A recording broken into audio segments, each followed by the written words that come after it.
สบายดีพ่อแม่พี่น้องทุกคนมื้อนี้มาพบพ่อกับบ่าวคอนคนบ้านนอกอีกแล้วมื้อนี้บ่าวคอนสิพาพี่น้องมาเบิ่งสวนมันอีกแล้วพี่น้องมื้อนี้บ่าวคอนสิพาพี่น้องมาหยอดปุ๋ยสวนมันพี่น้องเอ้ยมากันกับ2-3คนพี่น้องมื้อนี้หันมาพาหลานน้อยครับพ่อเฒ่าเนาะก็มาเนาะพี่น้องมาก็เบิ่งสวนมันมาเบิ่งสวนมันน่ะมีแต่หญ้าพี่น้องเอ้ยแต่ว่ามื้อนี้หันเป็นมื้อที่เมื่อยที่สุดเลยมื้อนี้หันพี่น้องเอ้ยมาทั้งเสียหญ้าแน่ทั้งหยอดปุ๋ยมันแน่พี่น้องเบิ่งเบาก่อนถ่ายเบิ่งแล้วมีแต่หญ้าแล้วก็เสียหญ้านี่อีต้นแต่บ่เฒ่าดอกบ่เฒ่าเบาก่อนนี่แล้วเสียหญ้าจนว่าตอนเช้าจนฮอดตอนเที่ยงบางคนก็ไปการพี่น้องกลับมาบัดว่าแดดก็แดดพี่น้องเอ้ยแล้วก็มาหยอดปุ๋ยพอดีแล้วเลยแล้วมื้อนี้ที่เบาค้อนถ่ายมีเวลาถ่ายก็ย้อนแล้วพี่น้องเอ้ยหยอดปุ๋ยแล้วจึงถ่ายอันนี้นะถ่ายคลิปถ่ายนี่ให้เบิ่งพี่น้องเอ้ยถ่ายคลิปแล้วก็เบาคอนมาเสียหญ้าตื่มเบาคอนนะ เพราะว่า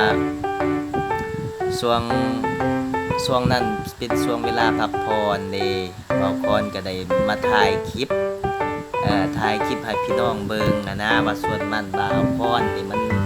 มันงามบ่หรือมันขี้ร้ายเบาคอนมาเบิ่งอันนั้นเบาคอนถ่ายเบิ่งว่าบ่เบาคอนใส่ปุ๋ยนี่นะใส่ปุ๋ยหยอดปุ๋ยใส่นี่นะอันมีบองมันตายกันหลายพี่น้องเอ้ยแต่ว่าครับถ้ามาเทียบใส่ปีนี้กับปีกายนี่ก็ว่าปีนี้ก็พอสมควรพี่น้องเอ้ยพองามสมควรเนาะงามบ่ได้ว่าปีกายนี่แห้งขี้ลายกว่านี้เพราะว่ามันบ่มีอันลำมันสิมาอันนั้นสาบเลยเด้ปีกายนี่อันปีนี้ยังพอว่ามีมันมาสาบนะพอได้แก้อยู่ปีนี้แต่ว่าปีหน้าเบิ่งไปเบิ่งมาคือสิบ่เฮ็ดแล้วบางคนว่ามันเกินไปโพดนี่นะมันบ่งามพี่น้องเอ้ยมันเพราะว่าเราปลูกมันนี่ปลูกแต่เดือน2เดือน3พุ่นช่วงนั้นเป็นแดดเนี่ยมันบ่มีฝนแล้วมันตายพี่น้องเอ้ยมาช่วงนี้ก็มาปลูกอีกก็ยังตายเพราะว่าคันสิปลูกแท้ๆนะมาปลูกแต่ทางเทิงนะที่เบาคอนถ่ายรูปนี่แม่นทางเทิงที่มันงามอยู่แต่ว่าทางลุ่มพุ่นมันบ่งามมันเป็นเหมือนหินทรายหินอันนั้นเด้มันเป็นหินทราเด้หินทราปนดินดากแล้วปนดินทรายเป็นน้ำอันนี้มันบ่งามพี่น้องเอ้ยที่เบาคอนถ่ายนี่ก็โอ้ยแดดก็ร้อนพี่น้องเอ้ยนี่นะที่เบาคอนใส่ปุ๋ยใส่นี่นะหยอดใส่บางต้นก็50บางคนก็ใส่เลยเพราะว่ามันรอท่าฝนตกมาบางทีมันเกิดตรงนี้บางคนเลยใส่อยู่นะใส่ปุ๋ยไปน้ำหยอดปุ๋ยไปนี่แหละเพื่อหอดอันเวลายามฝนตกมาพอมันได้เกิดนะแต่เทียบใส่ประมาณจะเปอร์เซ็นต์บางคนว่าสิประมาณอยู่ 60% ที่มันตายนะที่มันเป็นก็สิประมาณ 40% นี่แหละมันตายเกินนี่มันทั้งเทิงก็ตายนี่บางคนปลูกต้นอันนี้นะปลูกอันเป็นอันกอนหน่อไม้นี่บางคนก็ปลูกแต่ว่ามันเกิดจนหมดได้บางคนเห็นบางคนเสียหญ้าออกแล้วก็บางคนอันเป็นขุดดินถมใส่อีกตื่มนะว่าให้มัน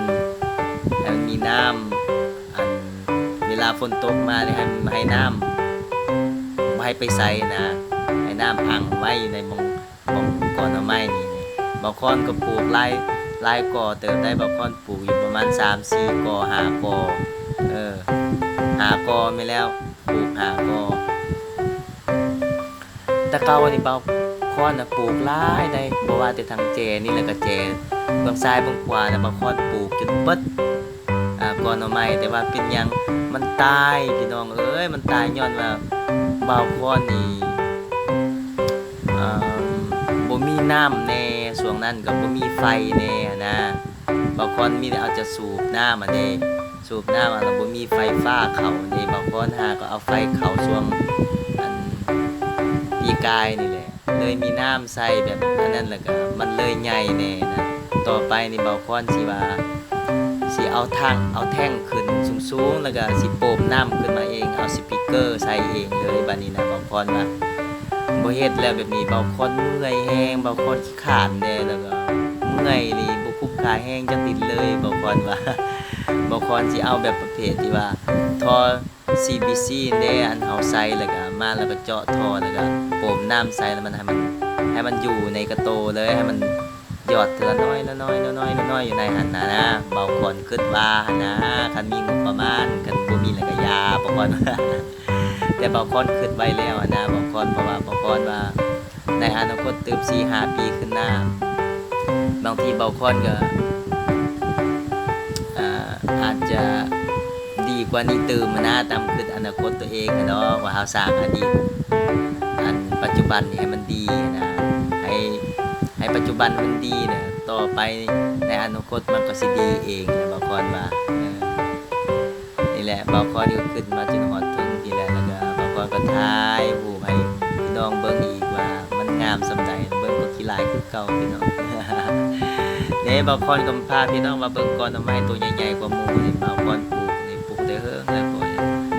บ่แม่นหน่อไม้ใหญ่เลยกอนหน่อไม้ปลูกก้อนหมู่แต่หักบ่ใหญ่ลืมว่าแล้วมันบ่ใหญ่แล้วบ่คอนก็ขุดเสริมใส่อีกมันมีแต่ขี้ทรายแบบนี้แล้วบ่ปลูกอีหยังก็ตายจนเบิดบ่คอนปลูกหยังก็ได้บ่มีว่าสิเกิดสิเงยปลูกต้นข่าจนปลูกทั่วไปเบิดต้นข่าก็ได้ตายพี่น้องเอ้ยมันเป็นแห้งกระแดงเป็นดินทรายแห้งกระแดงนะบางคนปลูกต้นมะพร้าวก็ปลูกหลายต้นก็ตายเบิดยังเหลือ2ต้นนี่แหละบางคนว่าจังได๋ก็อย่าสิบ่ให้มันตายพี่น้อง